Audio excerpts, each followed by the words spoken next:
Good morning, everybody. You're tuned to Computers 2K now on the Nissan Communications Network.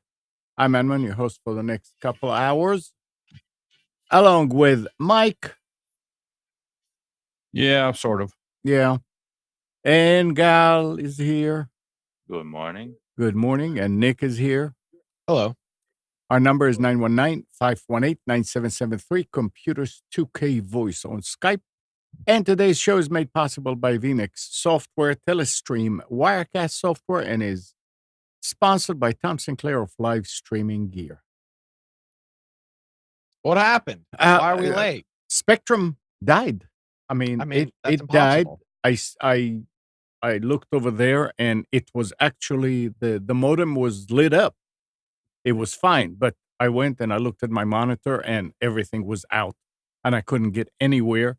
So I came in here and started switching over to Uverse, and in the middle of switching, Spectrum came back. So I switched back. In the meantime, I restarted vMix, and everything is fine now. I hope. Let's see if it'll stay. Maybe I should have stayed with Uverse.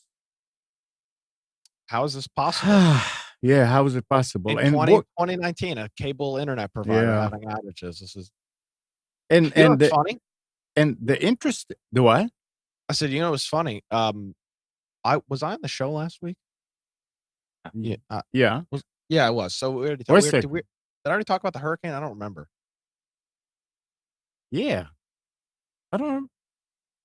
Good point. Now I don't remember. The internet was pretty solid throughout the entire. I never lost internet at home. Never lost internet at the office. In Wilmington. In Wilmington, yeah. So which was surprising because normally the way the wind blows, the internet goes out. But it was pretty solid. No, that's not a joke. It's the truth. And how many times are you just sitting there and the internet just goes out for no good reason? Yeah. And Well, I wouldn't call a hurricane no good reason. Well, that's my point. But normally it's like, it's a Wednesday and I'm trying to, upload something to YouTube or stream something, and it's like, Spectrum's like, it's okay. Yeah. Stability, no. But we guarantee 99% uptime unless you need to actually do something, and then. But you see that can be a premise for a YouTube channel, testing internet in harsh weather conditions and chasing hurricanes and testing uploads and downloads. Hi. I'm in this wind tunnel. The internet's still working. The thing is that this is happening more often than I would like to. And once is more often than you want. Yeah. What about your internet, Mike? A lot more often than I want, but more often than I mean, it happens a lot. This is why I have the second. Who's your provider, Mike? Now we're running. Before we get into all that. Let's welcome for our new listeners on Wilmington's Big Talker. I think we have a delay between us and Amnon. Something's not right here. But anyway, let's give it a shot. Wilmington's Big Talker. This is Computers 2K Now. It's actually a radio show, computer internet show that's been on the air since 1993, hosted by Amnon and a bunch of clowns. So anyway, that's what you're listening to. We'll give it a shot and see how it goes. And stay tuned with us, and we'll try to let you know who we are going on. And we'll try to answer computer technical questions, cell phone questions, or we might even get into some politics if we get off on the wrong road. So there we are. Now go ahead. What was the question? Who is my provider? It is Uverse. Okay, now Silent. I know silence. Are you saying that you're not there? Really, there is a delay between us? I don't know. I talk Silence. and then I hear there's a big delay before anybody says anything. Mike, Or if I Mike, start talking, okay, somebody starts talking over me. and answer me right when I'm finished. Is there a delay between us? I don't know. Okay, yes, there is. I don't know. Obviously, it took about 2 seconds for you to answer. So it doesn't matter as long as we can Yep. keep So let's keep going. dig into Yeah. it. So anyway, what happened this week that got any of you guys riled up? Anything? I'm very deep with my own setup of PC, so nothing yet. Haven't really took notice of the world. So You are talking about setting. You're not done setting up your computer? no, not even close. Oh, it'll happen. What computer? My main desktop died, and I decided on, instead of just slapping on Windows back on, I decided to go on the adventure I was planning to do like in about 2 months. Without the research I plan to do in the following in the meantime, I want to run Linux as the base with ZFS as the file system, and mount Windows running as a KVM guest OS, and that'll allow me full recovery options of Windows and still keep Windows running with full hardware bypass on the VM. But I'm still at the Linux phase, just because That's of all the right. You'll get there. just because of the customized Alienware solutions that Dell chose. And so I need to fight some BIOS settings and stuff. So I'm learning a lot. Once I'll be done, I'll be able to do it again in 10 minutes. But until then, I'm struggling. Okay.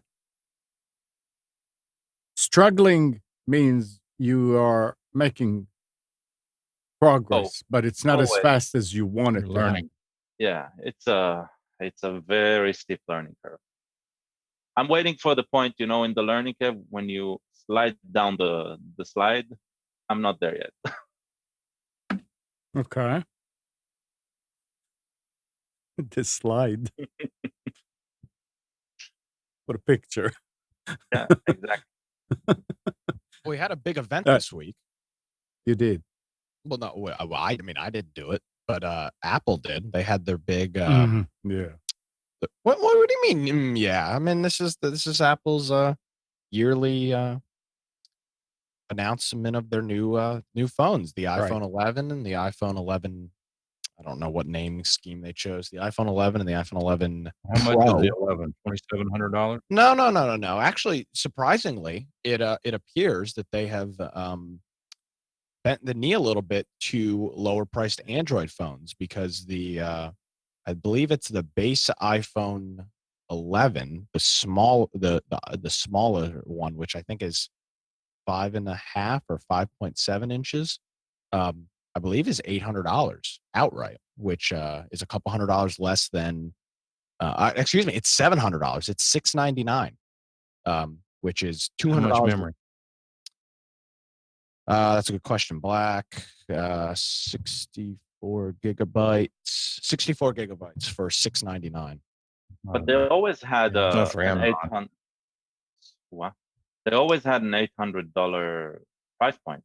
You're right. It's $100 less. So yeah, it used to be $799. Now it's $699. So they for one time they have well, I mean, this is for what it's worth. It's a big step in my opinion, it's a big step for Apple, kind of looking at the market and seeing cheaper phones, and all of them mostly being Android, unlocked Android phones like what you have, Gal. Don't you have a OnePlus? Yeah. Yeah. Looking at phones like that are selling new for $400 or $500, and Apple is having to try to compete with that. And it's clear that they are. There's no reason they'd lower the price from $799 to $699 just for the hell of it. I mean, what's the only logical explanation? That the market is saying we want a cheaper smartphone. Now, $700 is still a lot of money, but in comparison, I'd say that's cheaper than at least half of the new Samsung. It's definitely cheaper than the new Samsung flagships. Those phones start at over $1,000. Yeah, Some of them do. So it's an interesting move by Apple. They've got the iPhone 11, and now they're also doing an iPhone trade-in program, which I find rather interesting. This is something that they've never done before. So this is how it works. So I'm still looking at the iPhone 11. And if I have a phone, let's see, I currently have an 8 Plus. So if I go to 8 Plus and my phone is in good condition, which it is, I can actually get that phone for $400. Now, I could sell this phone on the used market for more. Probably 500 or so, maybe. But then I had to deal with the crap associated with putting it on Craigslist or Facebook Marketplace, meeting somebody in a Best Buy or grocery store parking lot, back alley, having them rob me and steal my cell phone. But now I can go directly to Apple, and they're going to sell that phone refurbished on their Apple Buy It Again store, whatever they call it, for probably $500. So they're going to make a couple $100 off me, but I can get a brand new iPhone 11 for $400 with my iPhone 8 Plus, and that goes all the way back to, let's see. So if you have back to an iPhone 7 or a 6S, you can get $100 for your phone. Now I understand it's worth more on the other market, but I mean, if you're talking about convenience, it seems like it'd be a whole lot easier just to bring it in. And yeah, for my 8 Plus, they'll give me $300 if the phone's in good condition, which it is. It's in fantastic condition. How much did you pay for it? New, I think $1,000. How long ago? 3 years ago. Which isn't, I didn't have any problem with the price then. I don't have any problem with the price now. But I think $300 is not bad to not have to deal with the BS of selling a phone on the used marketplace, which is a real pain. I've done it once and it was just a pain. And the guy stiffed me, never show up. I sat in the parking lot for 25 minutes, sends me a message on Facebook. Oh, sorry, not going to be able to show up. So I mean, it's just I wasted all this time and I ended up selling it, but it was after the third person contacted me that I actually got the money I wanted. So, you ever sold something on the sold a phone on the used marketplace, Mike? No, but I bought several. Where'd you buy them? People? Yeah. Oh. Yeah. Both cases, 2 or 3 cases, and in each case it worked out fine. The last one was an iPhone 6S, I think, and the guy met us in the parking lot over in front of Bed Bath & Beyond in Cary. We met out there. He showed up a few minutes late. I didn't know if he was gonna show up. When we got there, he said he had cleared the phone, wiped it all out. When we got it home, we still couldn't log into it. There was still a problem. I don't remember what happened, but I said, "Here we go." And I contacted the guy, and within about an hour or 2, he contacted me back and either gave me the password or did something, but we had it resolved within about a couple of hours, which was fine. I didn't have a problem with that. I've got an iPhone 5 sitting right here I was gonna donate to battered women shelter, and the guy who cleared it off says he cleared it off, and yet it's still asking for the passcode, PIN code to log into it, so it's just sitting there doing nothing. And I actually had a question about it. I thought that all this wonderful security Apple has, that if you don't have the PIN code, you're out of luck. In almost every case you are. There's not very many cases unless you've done a factory wipe that it doesn't matter. Yeah, I've got an iPhone 5 here. It looks like brand new. It would be useful to someone. And what they do, it may still work. What these women's shelters and things do is they give them these phones because in every phone, 911 works. As long as it's got a SIM card, yeah. Yeah, and they provide the SIM cards. So it may still be useful the way it is. This one even has a lightning connector on it. Wow. Apple would not give you anything for that if you tried trading it in. Yeah, and nor should they. I mean, it'd be stupid to try to use this. F5, I believe, is 2014, 13. Oh, I don't know. 12, somewhere 2014 maybe. So it's interesting. So okay, so they've got the iPhone 11, then they've also got the iPhone 11 Pro, which has got 4K cameras. It's got 3 cameras on the back. It looks like a spider. And there's two of those available. They're doing the same program that they're doing with the regular iPhone 11, which you can do a trade-in. But if not, it starts at $999 for the 5.8-inch version of the phone, and then if you want the max version, which is 6.5, it's $1099, which with the base storage, which would be 64 gigabytes. If you need more storage, the price goes up from there. So interesting event from Apple. I'm pretty disappointed in the release. I was hoping that they'd get rid of the notch and do something different. Get rid of the crazy bezel that these phones have. You look at what the iPhone 11 looks like in comparison to bezel that some of the new flagship phones coming out from other companies. It looks like it's years old on launch. So I think for me, the 11 is going to be a hold off, and hopefully my phone lasts until the next generation's out where they've done something else. So that's Apple's event. And they announced some arcade stuff and some new Apple Watches with always-on Retina displays, which is nice. I have an Apple Watch; it's great, but sometimes when you're in the car, for example, and you want to glance at your watch, if you don't get the right tilt, the display doesn't turn on. So the Apple Watch Series 5 is out, and pretty typical Apple event. New phone, new watch. New iPad, and a couple new MacBooks. So that was the Apple event for products coming out this fall. I think the iPhone comes out in a couple weeks. Well, why would somebody want to upgrade unless their phone's misbehaving or slow or whatever? I mean, what's the benefit? Is it thinner? Does it have rounded? No, it's the same body, same bezel as the iPhone. What is it? The XR, whatever the current one is, the iPhone X. XR is a cheaper one. XS is a more expensive one. So it's got the same body design as the X and XR. It's that same notched body design with that thick bezel across the whole phone. The only difference is the camera. It's got 3 cameras on the back of it. One of them shoots 4K video. And that's about it. It's got better battery life. It's got a new chip. So no. To answer your question, unless your phone is misbehaving and you have an XR or an XS and you're not jumping for joy at a higher resolution camera, I would say that this is an event this is a Passover phone. I don't see it. I was really hoping they'd release something cool because I was ready to buy a new phone, but I guess I'll just wait because this is just not a big upgrade for Apple. Even Apple people said this was a lame event. So I think here we go again with Spectrum. I don't Well, know. Is there a new iPod? Push through. We'll figure it out. No, I don't believe they sell iPods anymore. They sell iPad, iPhone, Apple Watch. I don't believe they sell an iPod anymore. That was a joke. Why would I want to get an Apple Watch? Tell me. I think the Apple Watch. Lay a sales pitch on me.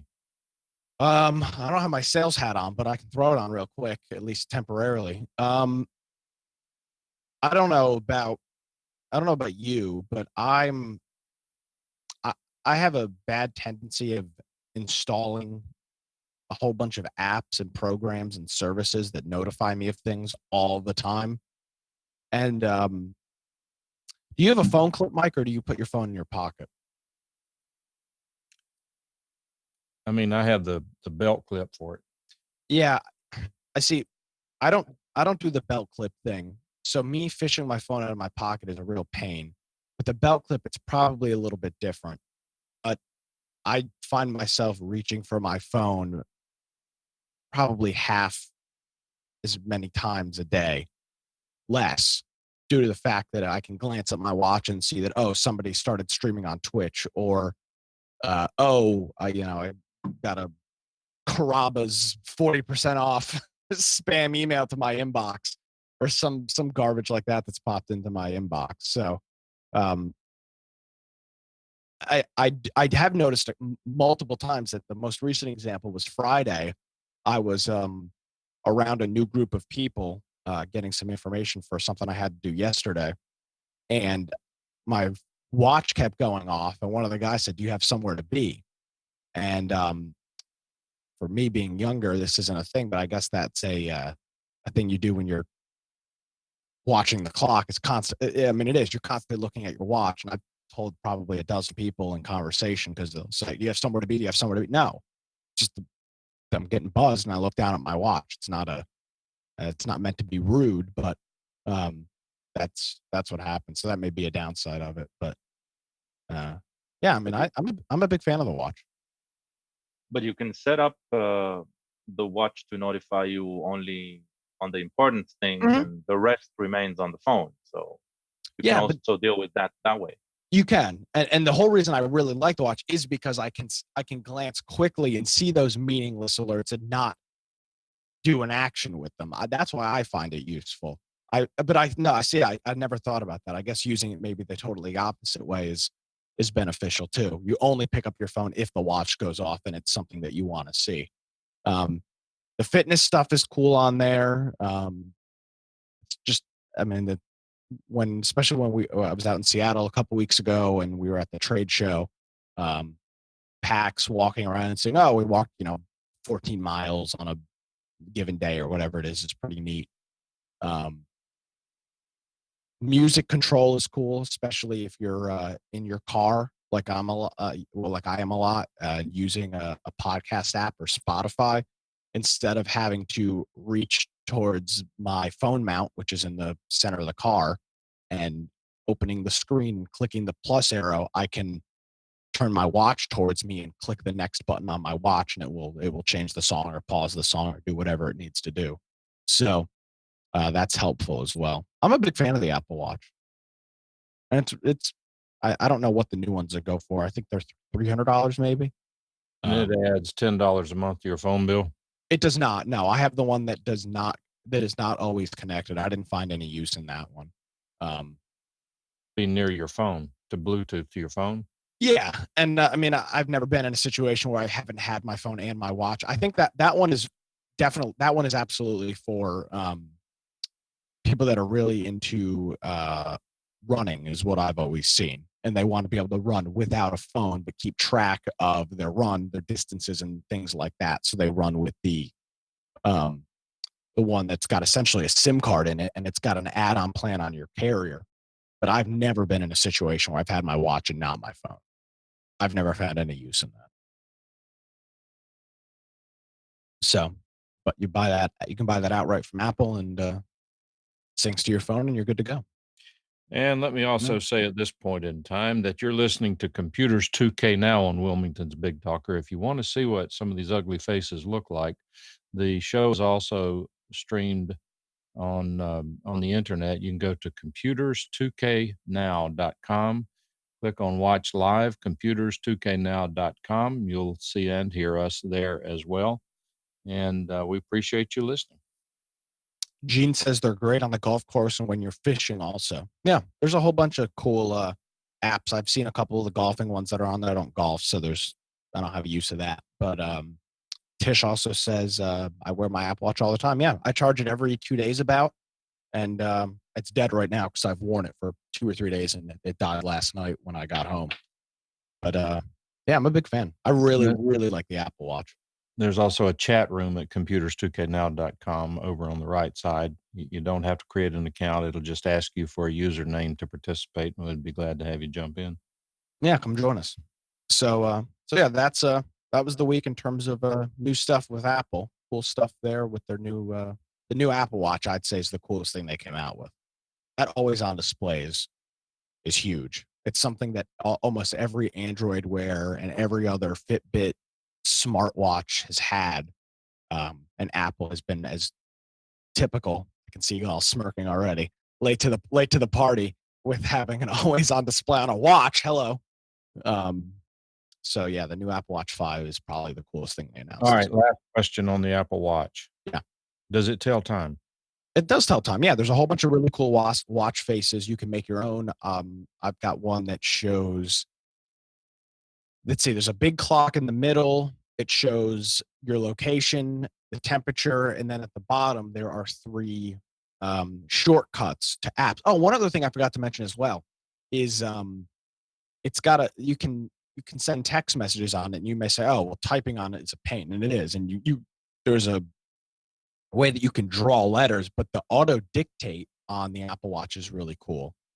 So if you're in a situation, I've never taken a phone call on it. That's not true. I did it once, and it works. But you can dictate a text message to it, and it's cool. It's got Siri on it, so you can ask it questions, and if it's something that it can answer you, if it's something that it can answer, it will. If not, it'll tell you the Siri on the phone can answer it for you. So there's a whole bunch of cool stuff with it. It's a really neat little device.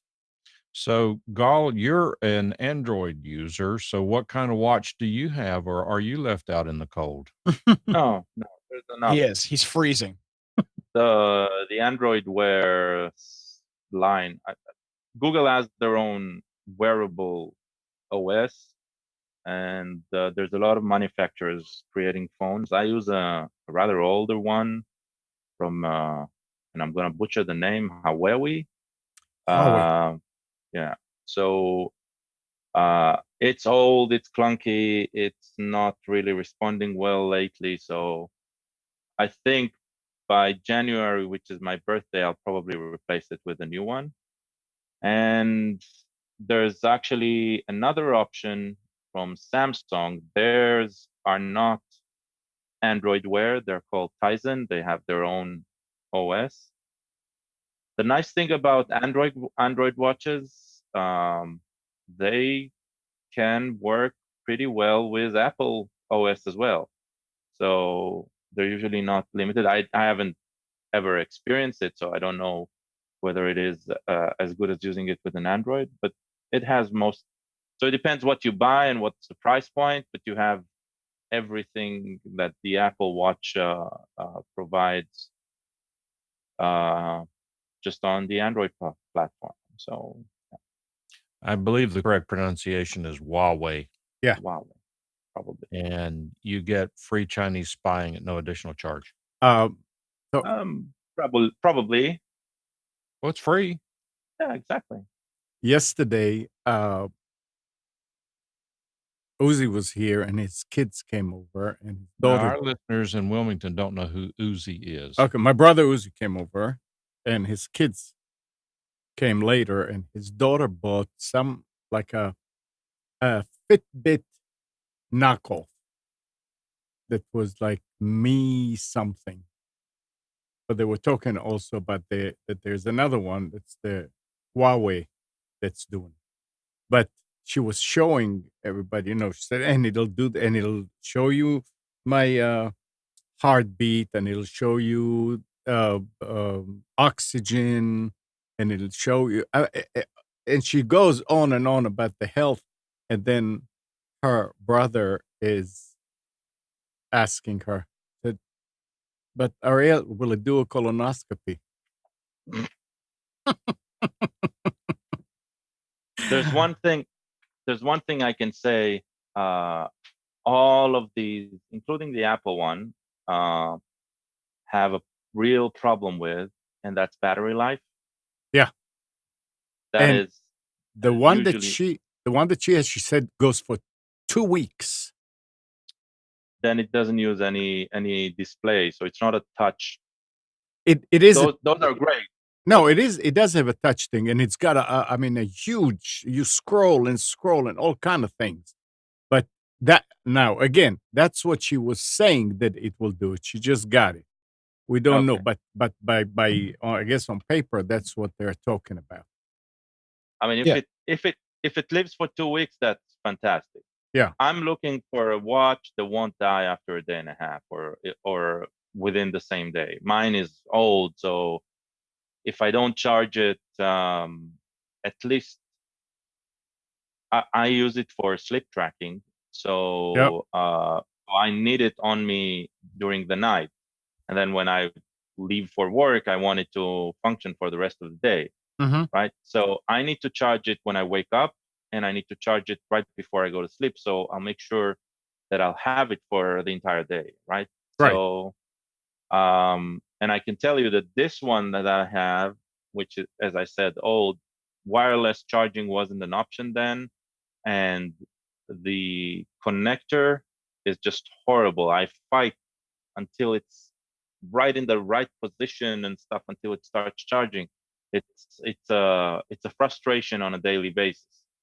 I know the Apple Watch isn't like that. It has wireless charging, and people love it that they put it next to next to their bed or something, and it's rather easy to work. But yeah, one of the I'll say one of the benefits of dealing with one of these smartwatches is the fact that it has a small battery means it charges super quick. So there's been some times where the watch has died and I'll take it off and put it on my desk and forget to take it up to bed with me where the charger is.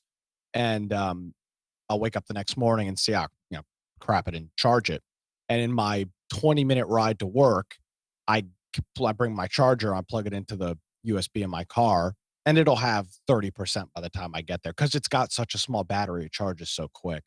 So that's normally enough to get me through at least, until 5 o'clock until I can get home and throw it on an actual charger. So that is the benefit. Obviously, the negatives of a small battery is you're right, Gal. It's a day and a half. I've gotten in the habit of just charging mine every night because I charge my phone every night. I charge my AirPods every night. I might as well just plug in my watch as well. But the plus side is that it charges rather quickly, unlike your phone, which can take, over an hour to go from 0 to 100, depending on what phone it is and how it charges, or even longer. All right. Contrary to the way it may sound, this is not an Apple show, but I do have one more Apple question. I do have a set of Apple iPod. What are these things called? AirPods? AirPods, yeah. And you previously told me that if some sort of driver or utility is required to make them work correctly in some Windows computers. Yeah. Where can I find that? Good question. I don't remember. I'll have to look it up. Okay. I've had a couple. I've had it work fine on my laptop, but I have noticed that it will randomly disconnect, and I don't know if that's the phone trying to The problem is with Bluetooth is that you can only be connected, or with the Bluetooth that they're running, the AirPods can only be connected to one device at a time. I know this is something that Gal dealt with big time. That's why you use your headset, isn't it? Because it can be connected to multiple devices at a time. Yeah, but the way I use my headset is also with the USB dongle they provide. Gotcha. Yeah, but yeah, it can connect to two. Yeah, and that's a big. I wish the AirPods would do that. They don't. I wish I could keep it connected to my phone and connect it to a computer, but you have to juggle. So you have to disconnect it from. You have to not unpair it, but in most cases, you can on the iPhone you can go into the settings, Bluetooth, and disconnect the device, and then put it in pair mode. Get it to come up on the Windows computer. I have not had a good experience with it. I can find what the program is called or the driver. I've had a very poor experience with it. It'll disconnect after 40 minutes randomly, and then it's a headache to get it to reconnect. It shows that the device is offline. Do you have that same problem with it's connected to your iPhone? No, I've never had that problem. I've listened for hours. I've listened from 100% battery to 0. They've died in my ears. And I've never had a disconnection problem. And it could also be I'm using a Zytec or whatever it is, $3 Bluetooth adapter from Amazon. So that very well could be the problem too. So that it may not be a problem. I know I've never had a problem with it on my phone. I've had very, very poor results with it on a computer. But most systems running Windows 10, you can just go right into the Bluetooth, and as long as you have the device in pair mode, it'll show up as an audio device and be good to go.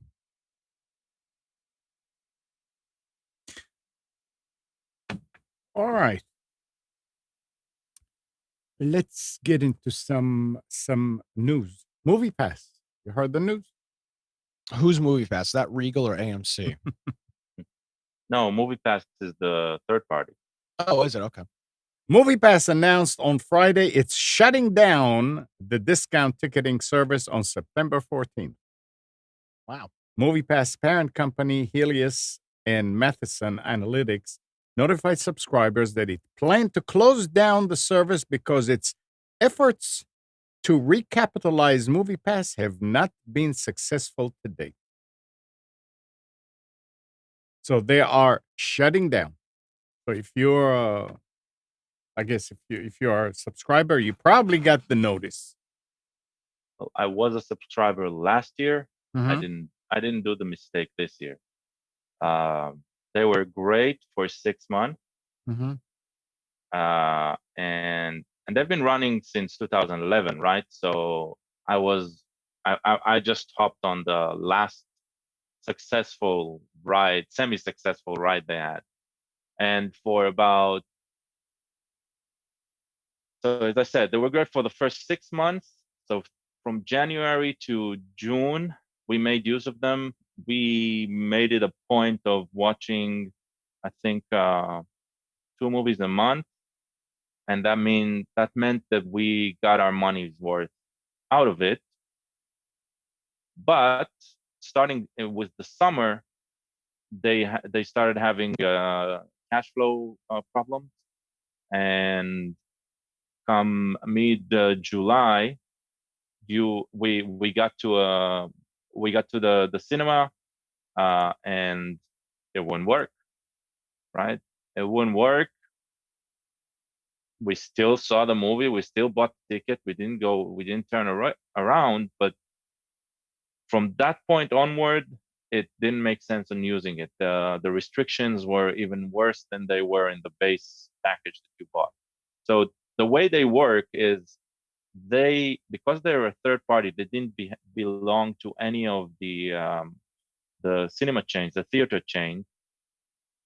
They would pay out of pocket to the movie theater just in a reduced price or something. Mm-hmm. You had a debit card that that would be activated by their app. You had to prove by cell location services that you are at the theater at the day of the show, and the theater will swipe the card. They will get their money worth from MoviePass, and you just prepaid MoviePass, either a monthly fee or a yearly fee, depends what you bought. This was doomed to fail the moment the theaters came up with the same exact model just for the theater brand. And the reason that was the case is because MoviePass does not have any ownership in the theater business. They thought that they'll help the movie theaters get filled up, but in effect, what they did is they beaconed the movie theater that, hey, they can do that and it wouldn't cost them. Mm-hmm.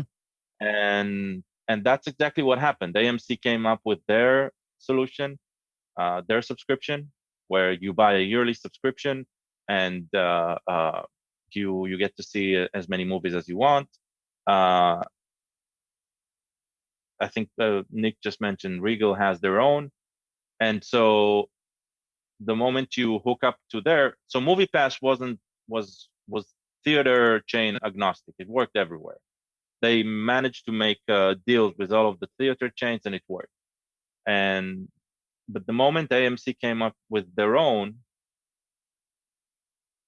AMC isn't shelling out of pocket money, right, for every visitor that visits the theater. So even if there is somebody who's making use of it and really is watching a movie a day, like the pass allows, right, they're not losing money.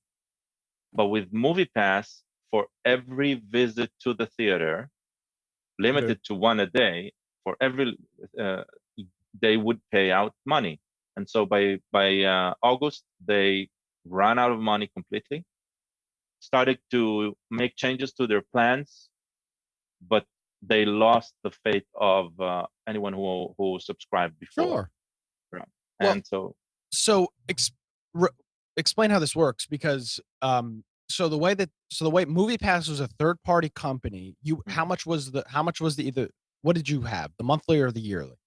I bought a yearly subscription through Costco, so it was $100 for the entire year. And you what were the stipulations for that? How many movies did you get to see, and where could you see them? And what so you're allowed to watch a movie a day. Wow. Yeah, fantastic. I mean, the premise is fantastic. Quit your job. Don't get me wrong. So I'm a movieer. So you're allowed to watch a movie a day, but there's a lot of restrictions. So the first restriction is you get a debit card. So that means you got to be 18 or above. Never mind that I bought one for each member of the family. So I have one for me, one for my wife, and one for my son, which wasn't 18 at the time. So I did that. And the reason I had to buy 3 and not, like, say 1 is because they didn't have a family option. Now, to buy the ticket, you have to be physically present in the theater. So that means no phoning, no ticket ordering from in advance. So if there is a movie that is rather new, the only solution is going physically to the theater. Now, how does it know that you're physically in the theater? Through its phone app.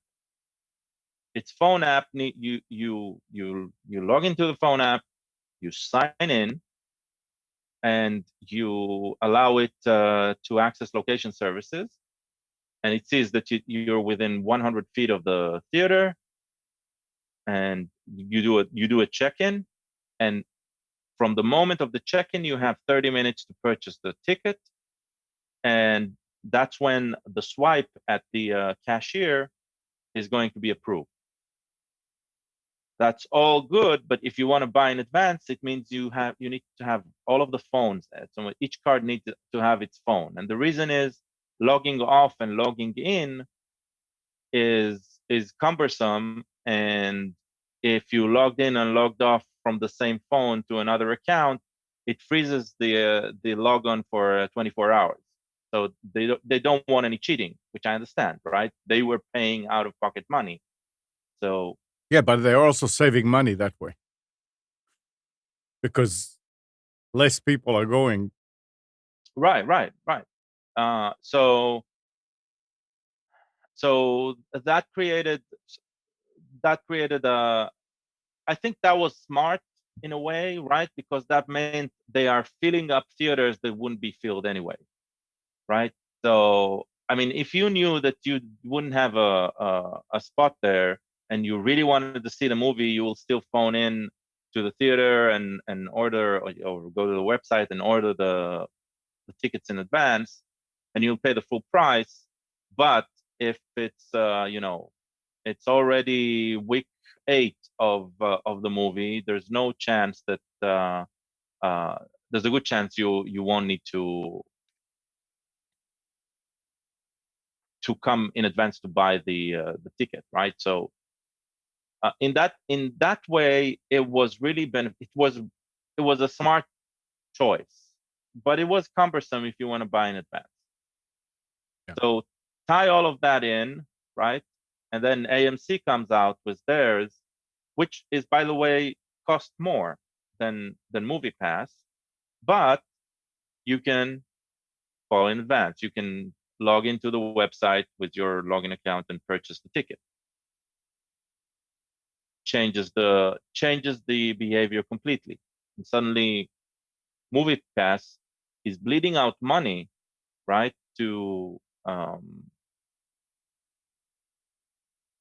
It's bleeding out money to get its customers the deal they wanted, and the competition isn't even, they're not even breaking a sweat. Speaking of movies, I've talked about this before, and you want to talk about restrictions. AT&T offers you a free movie a week if you have AT&T, but it's only on Tuesdays and it's only on certain movies. And I believe they're like matinees, so they're in like the middle of the day. So if you're an AT&T subscriber and are looking for something to do on a Tuesday, you can go to, it's called AT&T Thanks. That's the name of their program. And you can get Tuesday afternoon. I think so. I don't know that to be the case. When I looked at it last time, that's what it was. Let's see. Or Monday. Treat a friend to the movies with Ticket Tuesdays. How funny! Every Tuesday you can catch the newest movies free on us. Available to customers with AT&T Wireless and prepaid customers. Select 2D formats, no 3D or IMAX. Supplies limited. Maybe there's no more time restraint on it. It doesn't show a time, but it's only 2D movies, no IMAX, no 3D or large special formats. I don't know. I'm going to download the app. I'll report back in a little while what the results are. But most cell phone carriers provide something like that. I know T-Mobile does something like that, Verizon, with different services where they you get something free that most people don't know about. I think we lost Amnon. Can you hear me?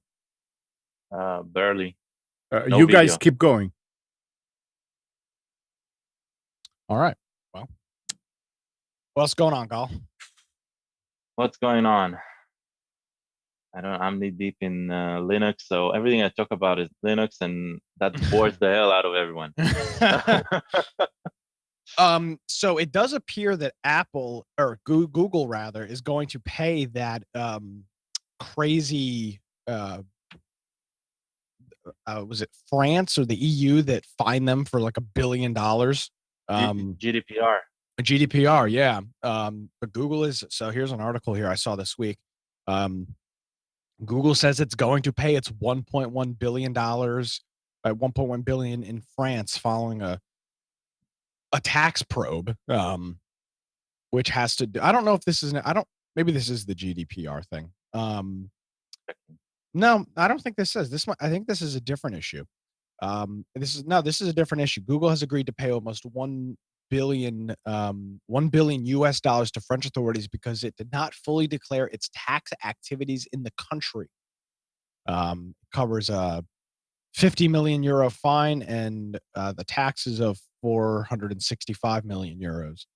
So they cheated. This is not the GDPR issue. They're somebody else fined them another $1 billion for GDPR.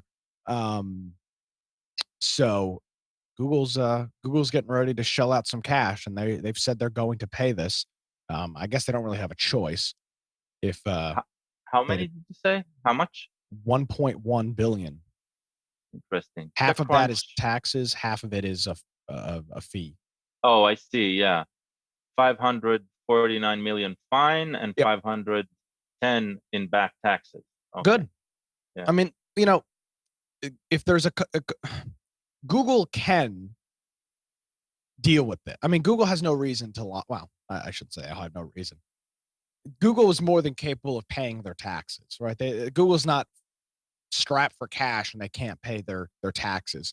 They tried using loopholes to get out of avoiding paying and declaring certain amounts of business that they were conducting in the country or the region, or wherever it was, and they got caught. They deserve to pay. Every business tries it. Yeah. What would be interesting though? So here's the interesting thing, right? So a company like Google does that.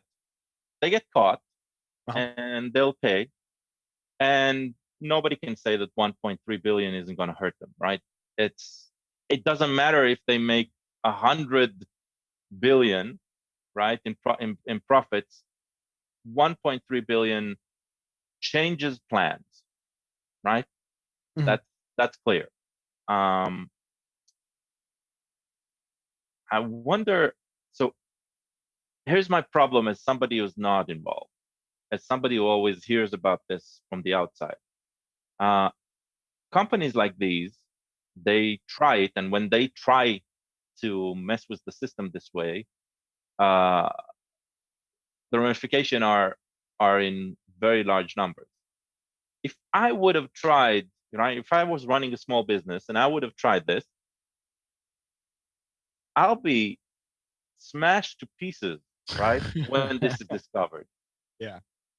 And the interesting thing is, so you and me, we're sitting down here and we're saying, yeah, I mean, Google should pay it and it makes total sense.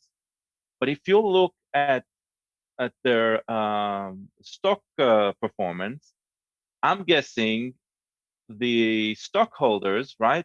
They're pissed as hell, and you'll see the share probably dropping because of it, or something like that, right? Yeah, absolutely. And that means that everybody else who decided to buy a share doesn't believe in the taxes, that the taxes should be paid.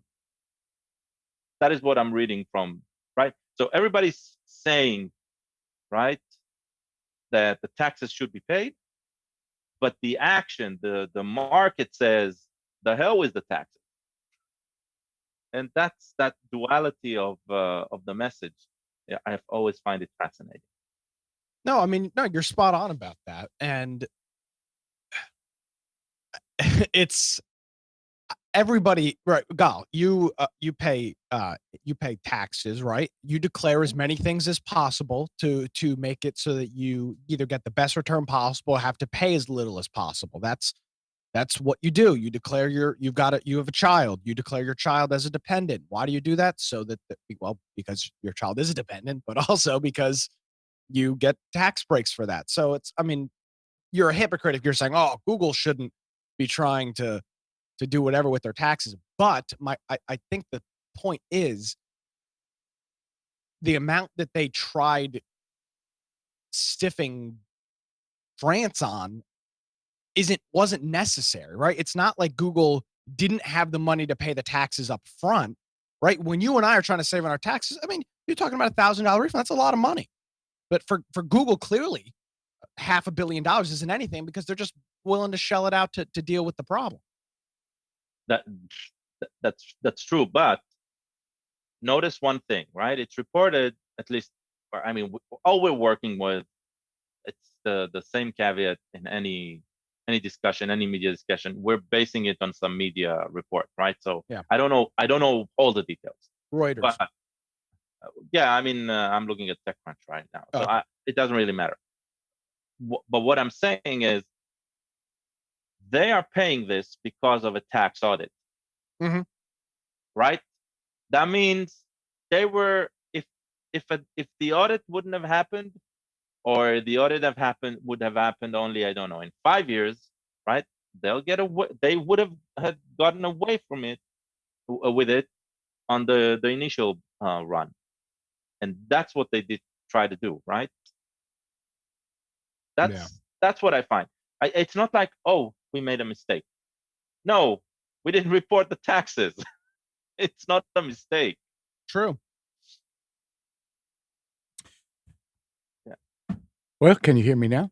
Well, you'd love this, or maybe it's in the Reuters news item as well. But so on the TechCrunch, the paragraph before last, it has generated some drama with the U.S. President Donald Trump first said that the U.S. would be placing tariffs on French wines.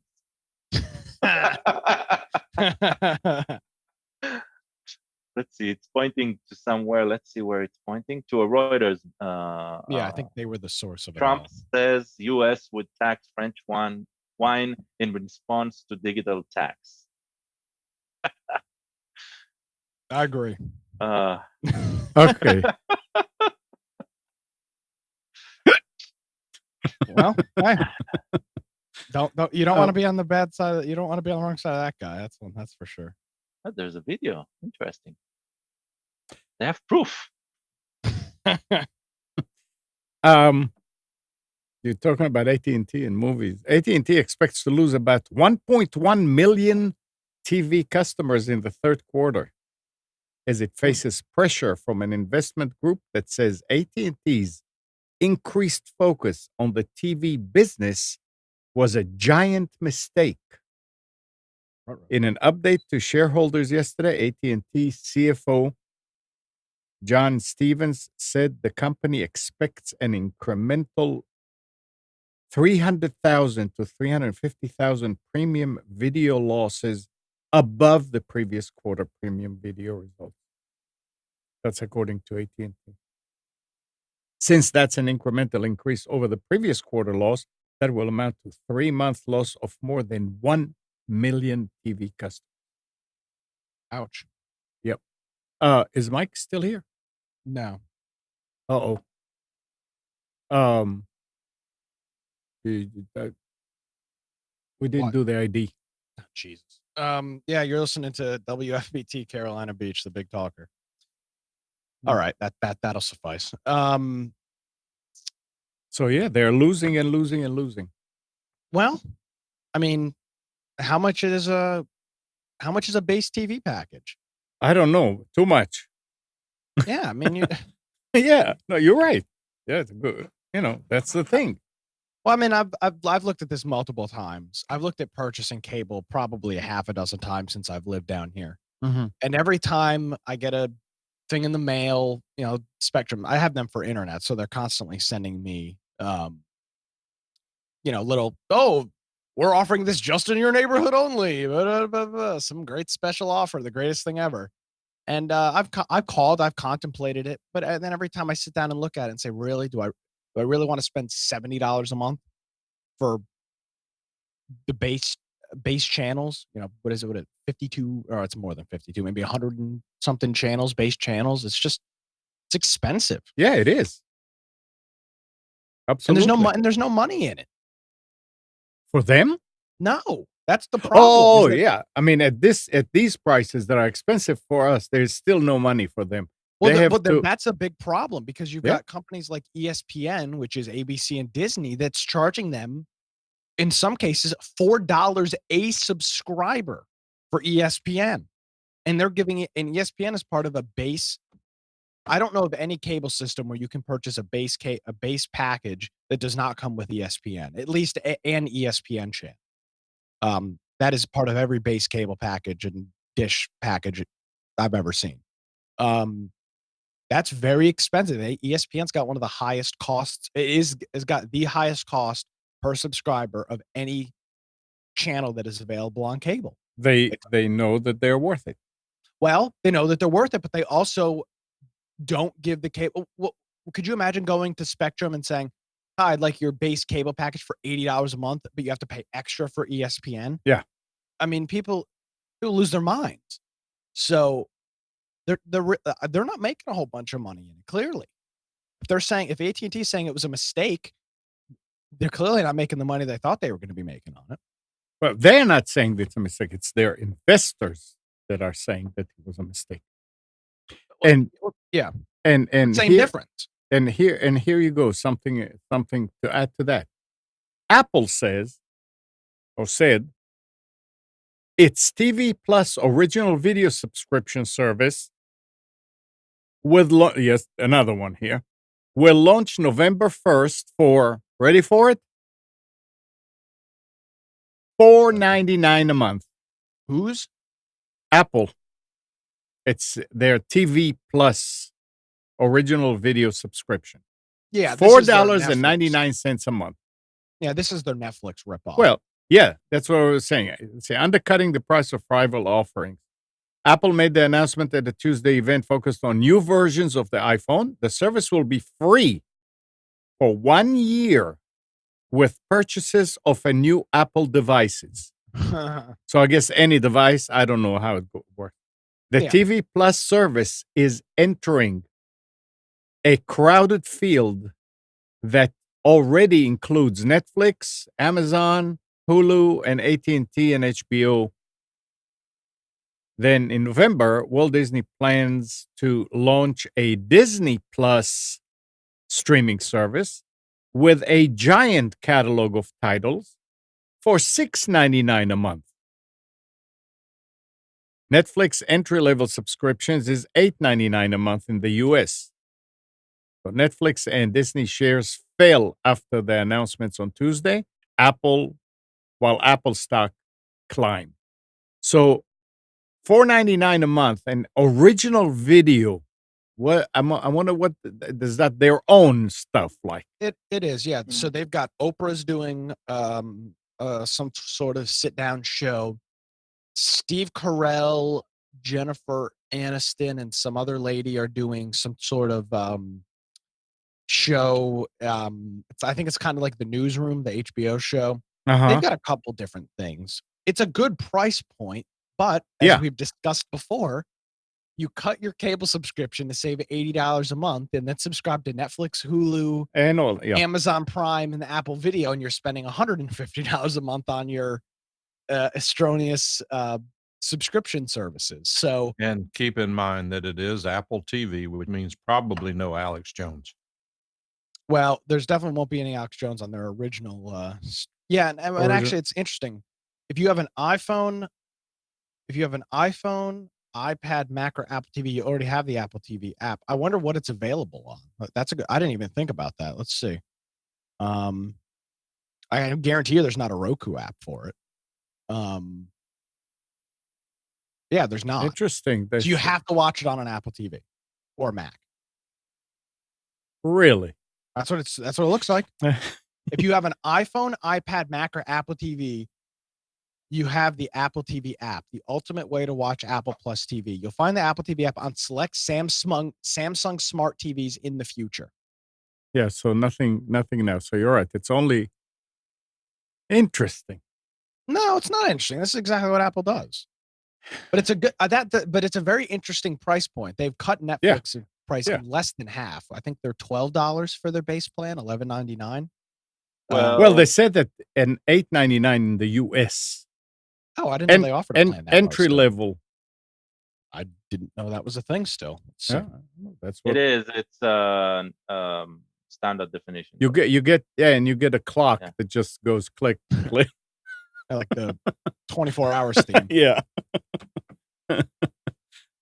So okay, I do see that. Yeah, the $9 a month package. It's a good price at $4.99 a month.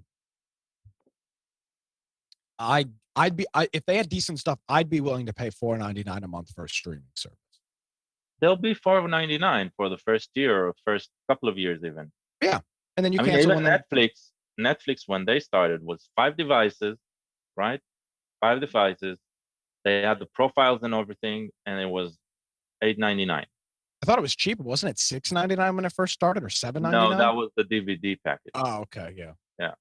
So the streaming was like $8.99, right? It was for a very long while, for the first 2, 3, maybe 4 years of streaming, right? Okay. And they started ramping up only when HD 4K started to be really important, and they started having trouble with Comcast. Remember that? So a bit after that, that's when prices started fluctuating and changing and the package. But they always kept a package at $8.99 because they needed something to offer the customers that wanted to leave because of the price point. So yeah. And I'm guessing Apple, think about this, Amazon, right? Amazon, you pay Prime and you get their Prime service, which includes video. But even if you paid Prime and you own an Echo and you want to play music on it, you still need to pay an extra $3, right? And that's if you have an Echo. If you want to play their unlimited music service outside of the Echo, then you need to pay 10 or 15, like any other music service. So Apple can go the same route. As long as you have an Apple device, you'll pay the $5 a month. But for those who are not in the Apple ecosystem and they want to play it on their Roku or on their maybe even Amazon, right? Or the smart TV, then you'll pay extra. You'll pay the full price of the product. Mm-hmm. They can get away with it. But yeah, they're expert in golden cages. They are they've been doing that for years. Well, I will tell you that as much as I dislike Amazon as a company, recently, I guess 6-8 months ago, they had an Amazon Fire Stick, I believe it's called, 4K. Yeah. It on sale for next to nothing. I said, well, I'm going to buy one and play with it. I never opened it up until about 2 weeks ago. And unfortunately, I'm an Amazon Prime user. I have been since day one. The problem is when I went to Amazon Prime Video in the past, that everything you click on, well, that's $3.95, that's $2.95. I said, I'm not interested in that. What have I already paid for? Because I'm not a big TV watcher anyway. Finally, I found this function in Amazon Prime Video that says search only for things included in your subscription. I did that, and all of a sudden, some decent stuff showed up. And Amazon Prime Video has cut a deal with HBO where a lot of the old HBO shows are now available on Amazon Prime Video. But what I'm getting to, as I said, well, since I've started watching this Amazon Prime Video, I guess now is a good time to play with this Fire Stick. I will tell you, I like it better than the Roku. It's more responsive. It has some features on it that I haven't found yet. This is actually interesting. It has a feature on Amazon Prime Video that it will actually show up on the newer smart TVs, but it doesn't show up on my Rokus. And maybe it's because I've got older Rokus, but all the firmware should be updated. But whenever you hit the pause button, it gives you the names of each of the actors in that scene. Oh no, that's an Amazon feature. And whenever you're watching something as contorted, I guess would be a good word, as Boardwalk Empire, that's extremely useful. Mm-hmm. It's not perfect, but it's good enough. One problem that I did run into that turned out to be an Amazon Video problem, it was not really a Roku problem or whatever, but often I turn on closed captioning because I can hear things. I just have problems understanding what they're saying. And when I turn it up loud enough to understand it, everybody in the room leaves. And what I do is now I just turn on closed captioning, kind of getting used to it. But because I can hear the dialogue and it's only being clarified by the closed captioning, they really need to be in sync. And for a while, they were very much out of sync. I finished watching it. I guess it was probably a season that it was out of sync. Towards the end of it, as I got to the end of watching the series, then it was back in sync and it was fine. But I really like this Amazon Fire. Now, it's like anything else, they'll change their focus and then all of a sudden Roku will release a firmware update. It'll be better, but it's an interesting little box. It's got a cute little remote control on it. It has Alexa search on it, which is really neat. I couldn't find the search function. I found it this morning actually, but I couldn't find the search function. But so I just hit the button and told it what I wanted it to find. Boom, popped right up. It's neat technology. This is an interesting thing that that Xfinity offers. When I was out in Seattle, the Airbnb we stayed at had Xfinity, and on their remote, they've got an assistant, and you press the little button on there, and you can tell it to tune to any channel. You can tell it to, and their box is like a smart box. It's got YouTube and it's got everything built into it. So you click the little button at the top and say weather channel, and it will tune to the weather channel. You can click turn closed captioning on, turn closed captioning off, volume up, volume down, find this show, find that show on demand. It does. Spectrum really needs to get up on that. It was we didn't even open the channel guide. There was just no reason to. You want to watch something, you click the button and just say the name of the channel and the TV will find it and automatically tune to the channel or the show or whatever it may be. And that's something that Xfinity offers, which is Comcast. We've talked a lot about the various rates of subscribing to these services, the cable services. I don't know if it's an ongoing trend or whether it was a temporary blip, but we were getting reports that people were calling Time Warner or whatever their name is today, Spectrum, and actually telling them they're going to take out their service. And they said, okay. They were not even willing to negotiate on all these packages. They painted themselves in corners on packages. I would be interested to know whether that was a blip or whether that's their new posture. You have to be, if you're going to call up and play that game, you'd better be ready to walk because they could call you on it. I had a family member who actually called up and said, if you can't continue our pricing, we're going to cancel it. So they canceled it for them. And that was fine. I mean, they stayed out of it without it for about 3 months. And then when they wanted them to come back in, they gave them the package. So you got to be prepared to vote with your feet. There you go. Yep. I mean, we have the Amazon Stick in the back, and Kathy is actually using it. She more and more than Netflix, I think. You mean more to watch Netflix? Or more, is she watching more stuff? She's watching more Amazon than Netflix. Gotcha. Because the Amazon device has got Netflix and everything else on it as well. It's the direct competitor, the Roku. They both do about the same thing. They just have some individual features that are. Some may like the Roku better. Right now, I like the Amazon Fire Stick better. Yeah, and I've got a first gen. Go ahead. Go ahead. No, go ahead. What I was saying about the Fire Stick, what I like about it is you log in with your Amazon account, and they don't play all these games like Roku does, trying to figure out how many people are using it. As usual, the people who aren't abusing it are inconvenienced by the people who are. I've got a first gen Amazon Fire Stick. When they first announced them, it's old, and it's almost unusably slow. So I don't have any experience with the new ones. But when it first came out, it's got more of a geeky tech interface. Maybe that's changed. The Roku is kind of like an Apple TV in terms of how it looks. You can't install. It's hard to sideload apps. It's very uniform. It's very standard. They have a very rigorous a process on how and what they approve in their channel store. I've got a Roku 3, and I've been super happy with it. But I've got this new Vizio smart TV, relatively new. I've been doing something more than anything else, and running Chrome on Windows. The TV's got what they call SmartCast built into it, and I can Chromecast any web page to my TV with the click of a button. And this wasn't something that was always very easily done.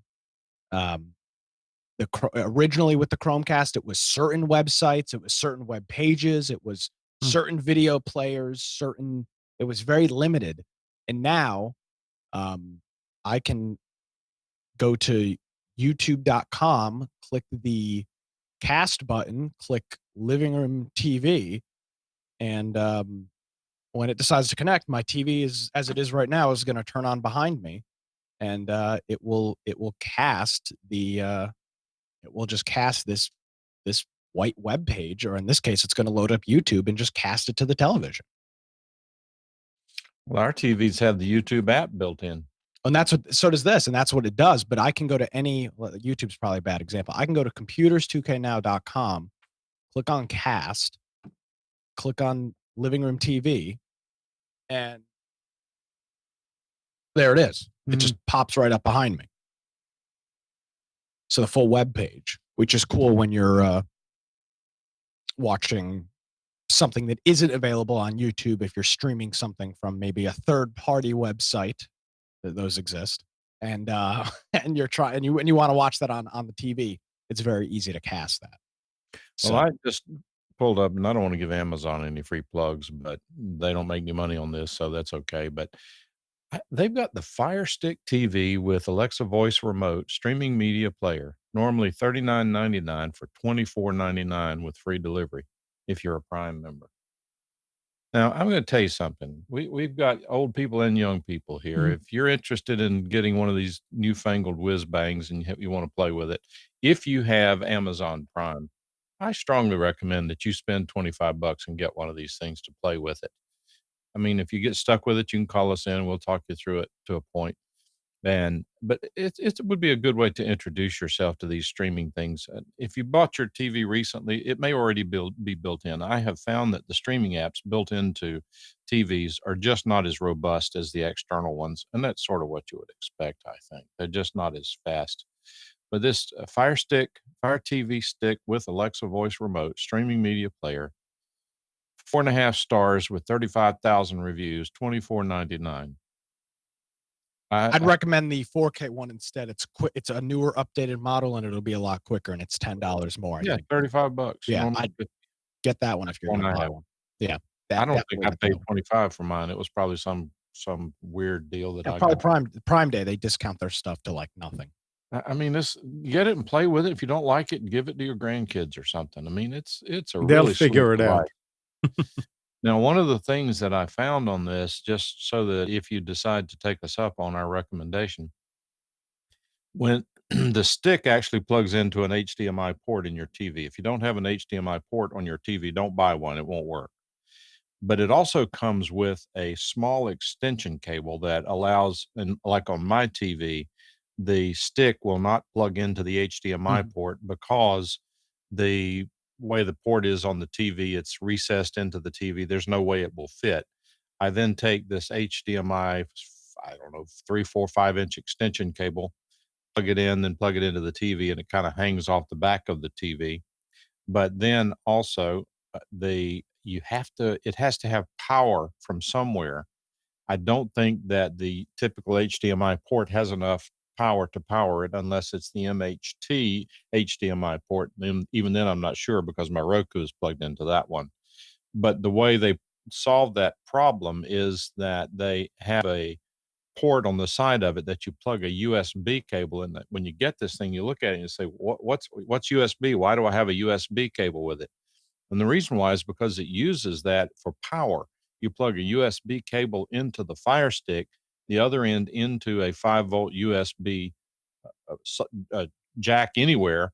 And in some cases, it will have enough to power it. In my case, the USB port built into the TV, such that I connected the USB cable from the Fire Stick directly into the USB port on the TV. The Fire Stick said, sorry, this port does not have enough power to adequately power the Fire Stick, in which case I had to then unplug it from the TV and plug it into a wall adapter, which comes with the Fire Stick. It's in the same package with it, as is the cable. It's just very slick, very, very slick. And once you get past the setup part of it that you're not accustomed to, it really is just a fun little thing to play with if you're technologically minded. And we tend to be here on Computers 2K Now on Wilmington's Big Talker, WFBT. And talking about Amazon, this is all good and nice, but listen to this now. Amazon-owned Whole Foods will be withdrawing medical benefits for hundreds of its part-time workers starting January 1st, 2020. In the past, employees needed to work at least 20 hours a week to buy into the health care plan. Now they will need to work at least 30 hours. Less than 2% of its workforce, or 1,900 employees, will no longer be eligible for medical coverage under the new policy.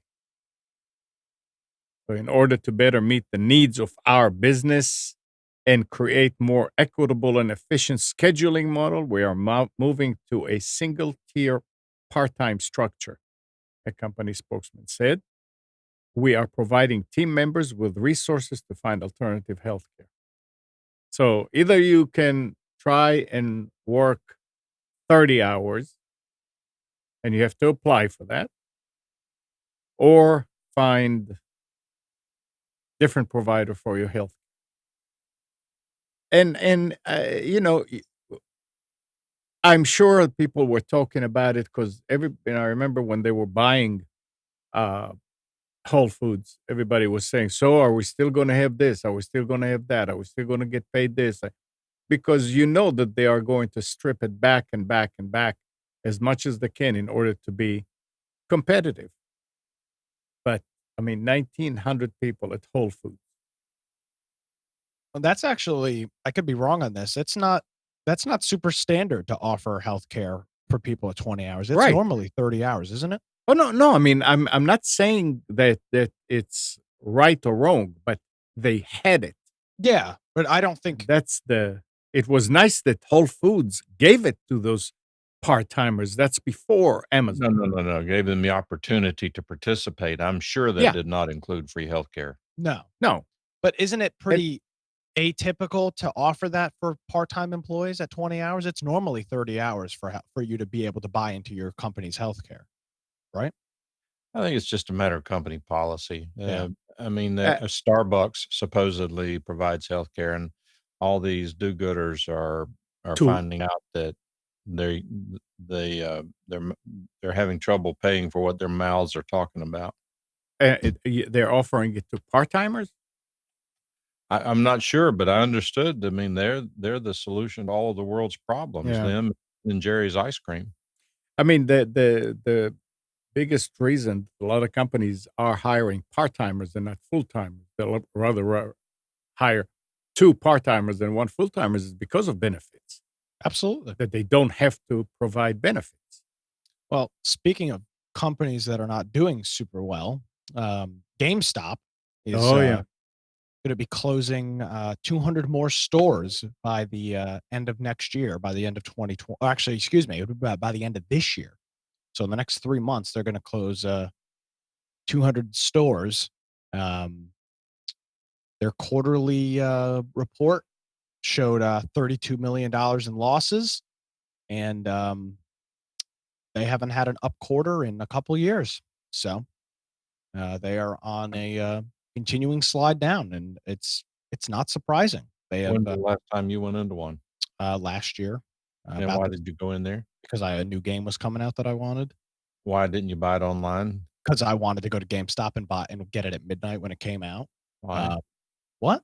Why? Why didn't you get it on download at midnight? Because I that's a very good question. Because I wanted to go to GameStop and stand in line with people and talk and get the game, and I did that. I had a good experience with it. And it was fine. I mean, do you like go to the dentist office for the fun? No, there's fun. You go to the store at midnight, everybody's hanging out, talking, having a good time. They start calling people up, you get your game and you get out of there. It's a good time.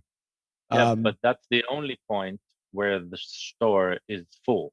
Yeah, well, absolutely. But this is the problem. And I had a pretty long conversation on Infection Podcast before the show this week. And if GameStop has really failed to adapt to any sort of change that's going on. I mean, you look back 20 years ago, at that point it was EB Games and something else games and GameStop, they were doing their thing. And they really haven't changed their whole model. They are, for the most part, selling physical copies of video games. And with every major service now, Sony, Microsoft, and on the PC side, Steam, all offering digital downloads and preloading and everything like that. It's a hard sell. And for whatever reason, GameStop has not adapted. I think this is what GameStop, in my opinion, needs to do. They need to turn GameStop into a place that people go to hang out instead of a place where people go to get video games. And for people that are going to say, why would you want to go to that? Almost every town in America has probably got I know if they've got them up in Raleigh, and there's one down here in Wilmington, Cape Fear Games, has got a board game store, board game shop, a place where people play Warhammer, D&D, different card games. And these are stores that sell board games and card games and things like that. But they're not just places where you can buy things. They've turned these into places that people go on the weekends and after work to hang out with their friends and play different board games or card games or whatever it may be, or paint miniatures, whatever it is. And GameStop has failed to do that at all. You only walk into a GameStop to buy something. If you're buying it, you walk straight into the store, you grab what you want off the shelf, you bring it up to the cash register. They try selling you on some crappy safety coverage plan. They try getting you to sign up for their Power Up rewards card. You say no, you buy it, and then you never come back. And they have just failed to make it a place where people can go. They don't run tournaments. They don't run events where people show up to play games. There's no computers or consoles there to play. They've just done in my opinion, a really poor job at adapting and turning themselves into a hangout location, which is what you have to do. Because why would as you said, Mike, Why? Why didn't you just download it? Why didn't you do this? Why didn't you do that? I want to go to the store and talk to some of the people that were there and be in that atmosphere. But they need to make that happen all the time.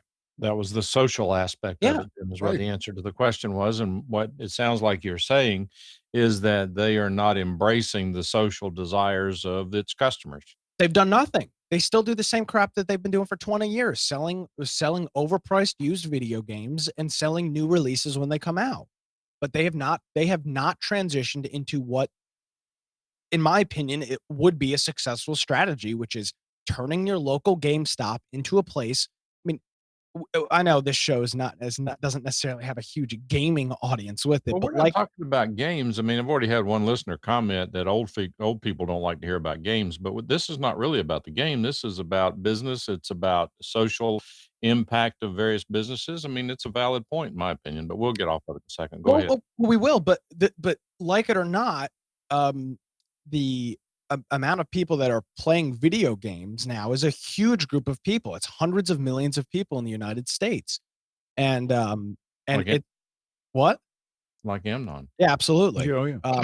It's a huge marketplace. And in my opinion, if they ran regularly scheduled events, did tournaments, did what used to be LAN parties, and did different events, I think could have a lot of success. You have to turn it into a hangout spot. That's what local board game shops do. That's what Cape Fear Games does down here in Wilmington. That's what board game shops in Raleigh do. That's what board game shops all across America do. They sell board games, but they have turned it into a hangout location where they run events. They've got staff on hand to help run events, and people just show up. They do this every Thursday night down here in Wilmington at Cape Fear Games. Thursday night is open board game night. You just show up to the store Thursday night. I've done it a handful of times. You just show up to the store, and there's a whole bunch of people that bring their board games in, or the store's got board games available to play, and you just sit down at a table, find a game that's interesting, sit down, shoot the breeze for a little while, and hang out. That's what you do. But GameStop has done just such a crappy job at adapting. They've done nothing like that whatsoever. I don't think they have a lot. So for GameStop to adapt, they need to ditch the games themselves and focus on the hardware, probably. Yeah. Right? But the thing is to do that, right? Because what happens with the board game? The board game situation, first of all, it requires a lot of real estate, right? True, yes. A small shop wouldn't do it. And so they are counting on, eventually as a business decision, right, that the experience that people have there, and the thing with the board games is it's really old school. So getting the new generation to even appreciate, right, is you need a hands-on experience. But the thing is, you cannot leave the shop and then go download it somewhere else. You might be able to find it maybe cheaper on Amazon or something like that, but the experience, right, you're going to have there at the shop. So they're creating this attachment, and that'll work there. With GameStop, just setting up, a playable station, right, will cost them a lot.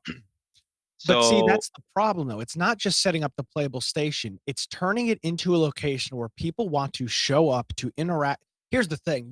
With both board games and video games, in most cases, and I'll speak from my personal experience, you've got a lot of people, including myself, that are not super into being very social. I'm not. It's just not me. And that's a large majority of these people.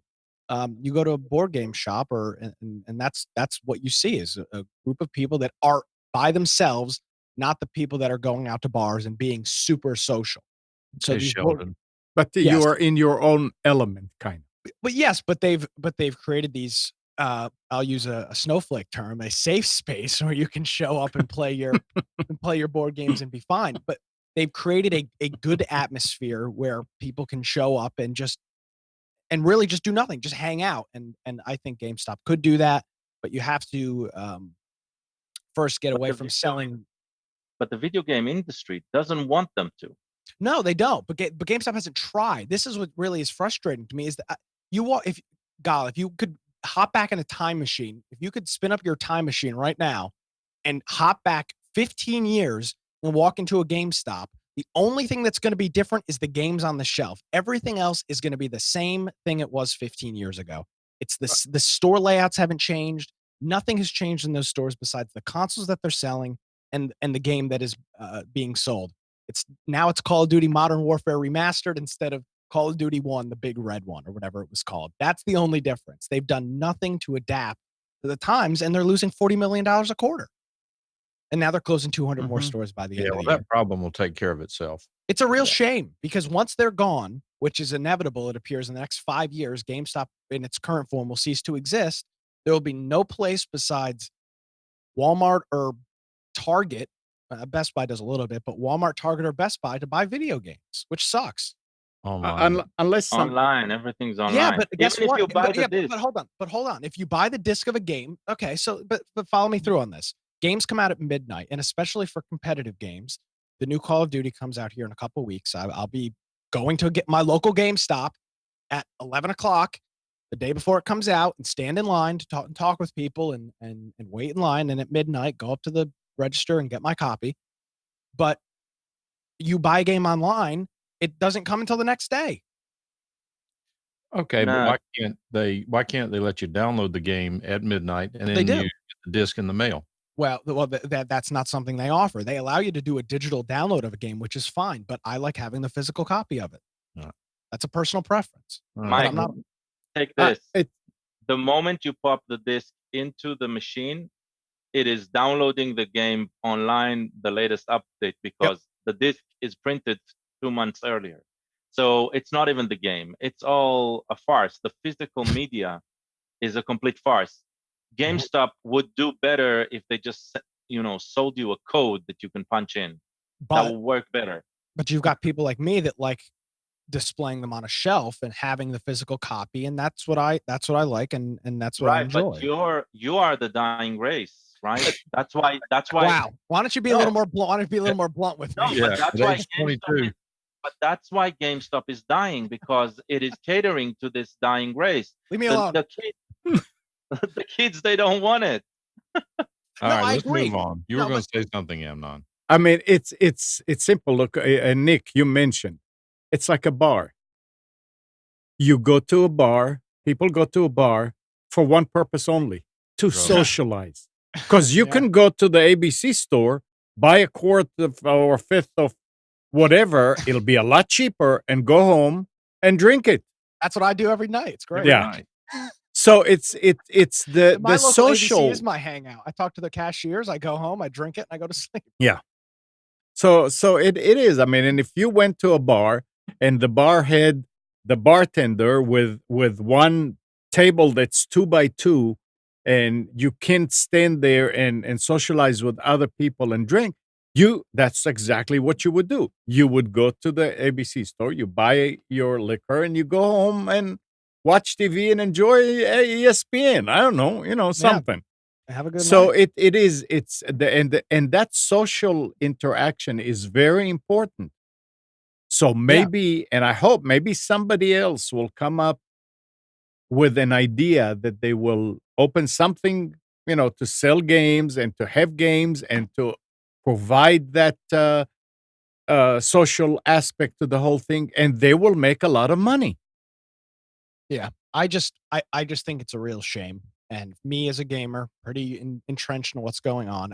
There's not a hangout spot for video gamers, at least in most towns.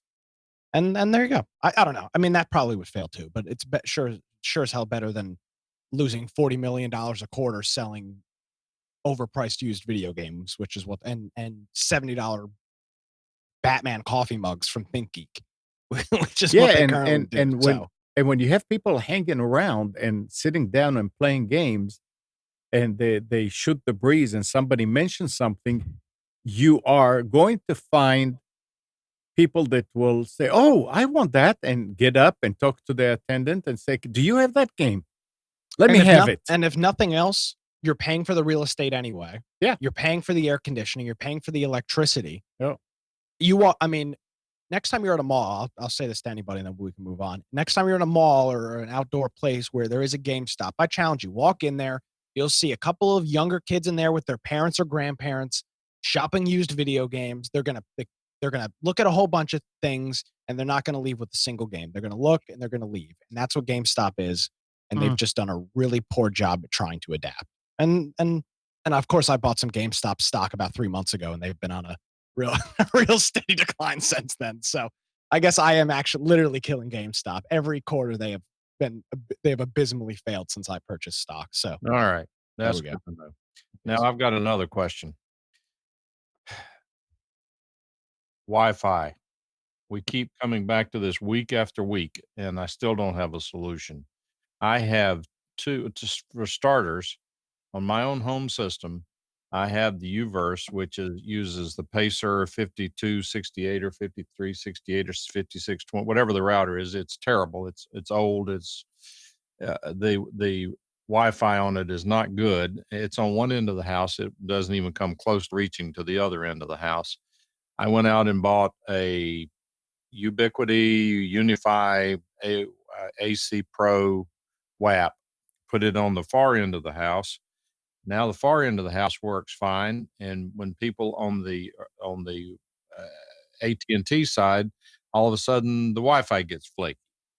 So I bought another Unify, whatever the name is, Ubiquiti WAP, and put it on that side and beside the AT&T Wi-Fi, and it's just two different radios on two different channels, and that improves it somewhat. But I've still got a lot of spots in my house that are not adequately covered.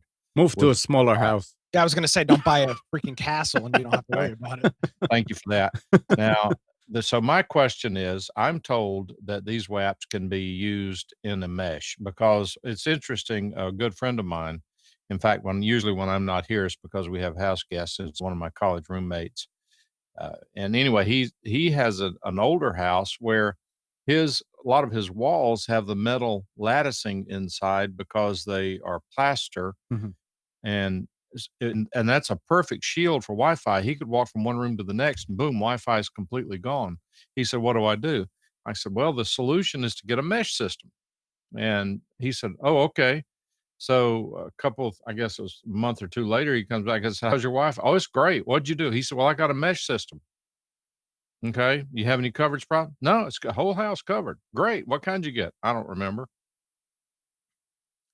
And I'm just still struggling with it. My question is, someone told me I should get a third a Ubiquiti WAP, but I'm also told that if you will install a Ubiquiti controller app, that these things, I guess, report to a central server. They hand off from one to the next or something.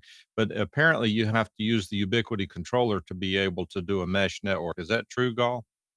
I don't know. I haven't gone into Ubiquiti. I know they're praised in every forum that I read about, but I'm still not using a mesh system, so I just need to dig into the forums and figure it out. Well, I mean, I don't know if that's considered a mesh, but when I have a TP-Link extender here, and one on the other side of the house in the bedroom, and in the middle, it's the main router for Wi-Fi. I don't use the Wi-Fi out of the main, actually the main router. I have a what do you call them? Point Access point. access point. And if I'm here and it picks up on the strongest signal, they all have the same password. I was told by Spence back then that I didn't do it right. You can add one, or you can clone one. I mean, what you have, and then it's really simple, a lot simpler. But if I'm here, I'll be connected to TP-Link 2. If you go to the bedroom, suddenly you're connected to TP-Link 1. If you're in the living room, it's TP-Link 3. unless the signal is still good from here, like to my office, or from the bedroom to the living room. But you don't have to do anything. It just keeps following and picks up the one that it needs. But you had to set up the phone for each one of those. That's correct. Yes, Right. that's correct. So But a mesh system is one. Yeah. Amnon, I've run into this issue at your house multiple times, though, where if you're in kind of a center part of your house, you have a low signal to one of the furthest routers, and you have one bar of that, and you have to switch over manually to the other one. That's the problem with doing that and not creating a mesh. And it's the same problem when you name them the same SSID, is that, yes, the phone looks at them as the same device, but if you're connected to the one further away and the phone hasn't dropped that signal and tried jumping to the other one, right? It needs now to. You've got a crappy Wi-Fi signal. So yeah, that's right. You're right. It has to drop mesh. Yeah, it needs to drop it before it switches. Well, it doesn't drop it when you create a mesh network. No. The way that I have it, it needs to drop one completely, and then it'll connect to the next one. So, and depending on if you've done a good spectrum analysis of your location, you may be able to lay out your access points in a way in which you aren't connected to multiple at the same time. That's that could be a solution, but for most people's houses, that's not super likely. I know that the Ubiquitys can mesh. I don't know if all of their access points can mesh. The Unify controller is how you set up the device. You don't need that to connect to the Wi-Fi, but that is how you configure the device. And the Ubiquiti, it's a cloud controller. It allows you to control the app or control the access points from a from an app on a phone instead of using a web interface. So I would that's the way that those work, and I'm sure there's a way to create a mesh with those. But now I have a question about extenders, Amnon, that you have. How do you, when you install it, what does it do? Is it connect Ethernet, or is it just repeating the RF signal? The one that I have, the TP-Link, uses the electrical line. Oh, power line. Power line. Yeah. So you have to put them on the same leg. You have two legs in the house, so it has to be on the same leg. So sometimes you have to try this one or this one until you get it. You have to do them. They tell you to do it on the same outlet when you configure them, and then take it out. Once it connects and everything is okay, you take it out. Yeah. But Mike, that's not going to work for you because you have three different. Completely different question, though. But you've got three different utilities to feed your house with electricity, so that's going to be a problem. Yeah, thanks, Marty. So the question though is, whenever let's say, Amnon, that you were to ping through this extender versus pinging directly to the WAP, is there a lag, a ping? Does it slow down going through the extender? Not that I'm aware of. I never tried it. The extenders, very minimal latency. I have at home as well. What kind do you have? That power line. I didn't find any latencies issues, but I did find that the Wi-Fi receptor on mine, it's not a TP-Link. I don't think it's TP-Link anyway. Here's the thing I'm dealing with. This extender, and you guys tell me, we're going to run out of time here in a few minutes, but I've got a room that's brick on three sides, and the Wi-Fi is just not doing a good job coming through that brick. I believe an extender in that room would allow me to solve all my other problems. It will. So you have a single room that has the main issues? Yeah. So a power line like that would give you probably the best solution. So you do a power line from one side Ethernet, the other side Wi-Fi, and that. Wait a minute. Say that again. So a power line is usually two boxes, right? One that you hook up close to the router. Right. You plug it through it. You plug Ethernet cable to it. Yep. And the other side is it's getting its network through the power lines. Right. And it is Wi-Fi in that room. So got it. I'm going to try that. What brand do you recommend? 6 of one, half dozen of the other. They're becoming so standardized. Yeah, I'll try to find the link for what I purchased. It was Amazon, so it'll be easy to share with you. The one thing to look at when you're buying them is the speed. Yeah. And the speed is normally part of the name. So they have a 300, a 500, 700, and you want to get something. I mean, if you have a gigabit and you want to get a gigabit and you buy the 300 model, no, that's only going to do, like, I think 150 megabits. Gene is recommending Linksys. I haven't it doesn't matter. anything with Linksys on it in a long time. Are they good, bad, or indifferent now? I use all Linksys routers at work. There you go. Great. But make sure that you get one that says supports up to so many megabits. But yeah, and I don't know about their. I didn't know they made extenders. I use their routers. I don't know. Well, Gene when they first came out, Linksys owned the market. And then Netgear came in and gave them a big run for their money. Then they were bought out and a lot of things happened. They went to where they were garbage. And then I believe they were sold again. And at this point, as far as I know, they're pretty good stuff. Cisco owns them still, I think. Still? Yeah, I think so. And probably cleaned them up, I think. Yeah. I bet I've had nothing. I've got two identical Linksys routers, both flashed with the same firmware, and I've never had a problem with them. I use a Netgear at home though, Nighthawk 3000 or something like that. Yeah, but that's as far as extending Wi-Fi. But really, Amnon had the best solution. Just move into a smaller house. Okay. I'll do that.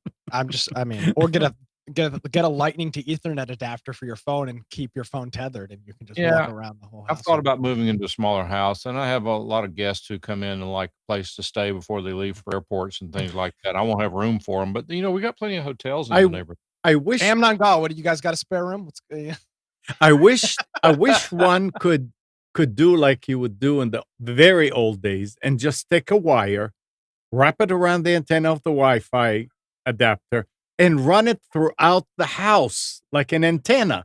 But I guess that doesn't work. What? We use tinfoil now.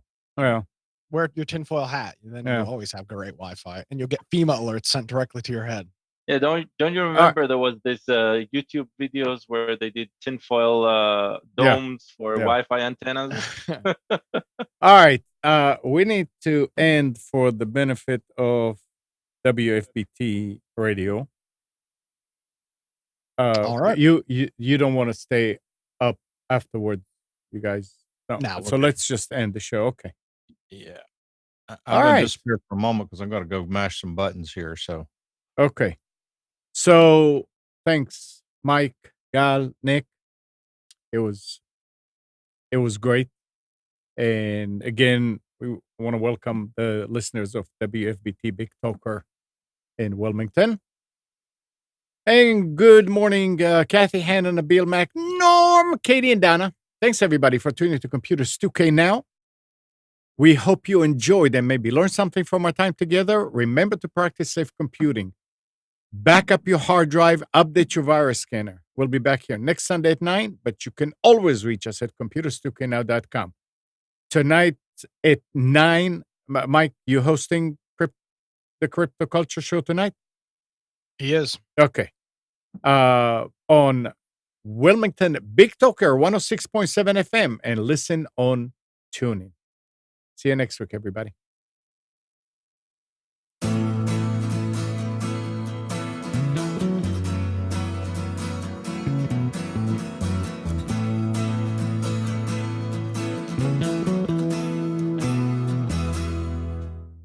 You are tuned to the Nissan Communications Network. If you tuned in too late, you can always watch each program in its entirety or download an MP3 audio file of it in the archives section at nissancommunications.com. Don't forget to subscribe to our YouTube channel, follow us on Twitter, and like us on Facebook. Sponsored by Telestream's Wirecast software, StreamingGear.com, Carolina Apparel, and DeltaForce.net.